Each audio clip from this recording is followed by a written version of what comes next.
ভালো থাকার বা নিজেকে টোটালি বার্ন আউট করে না ফেলার জন্য ছোট্ট একটি ট্রিক্স আপনাদের কাছে নিয়ে আসা।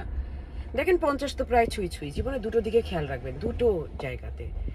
আপনার পেছনে মানুষ আপনার সম্বন্ধে কি বলছে সেখানে সময় নষ্ট করবেন না।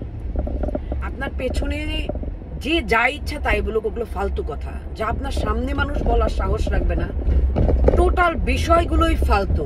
তাদের মন গড়া, তাদের নিজেদের স্টোরি, ওখানে এনার্জি দেবেন না। এবং যদি কোনো মানুষের সাথে আপনার বন্ধুত্ব 7-8 বছর হয়ে যায় এবং তারপর যদি কোনো কারণে বন্ধুত্ব নষ্ট হয়ে যায় বা দূরত্ব চলে আসে বা আপনারা কাছে আছেন কিন্তু সেই মানুষটি আপনাকে বলছে যে আপনি অনেক স্বার্থপর, বলবেন হ্যাঁ আমি না স্বার্থপর।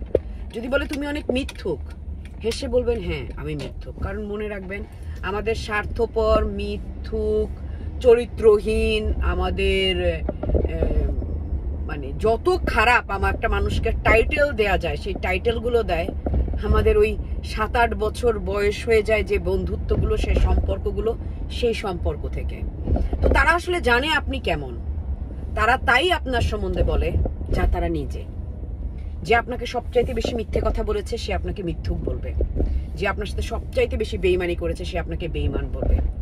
যে আপনাকে সবচাইতে বেশি ঠকিয়েছে সে আপনাকে ঠকবাজ বলবে। বিশ্বাস করুন, সম্পর্কের 7-8 বছর পরে আমরা একে অপরকে মিরর করি।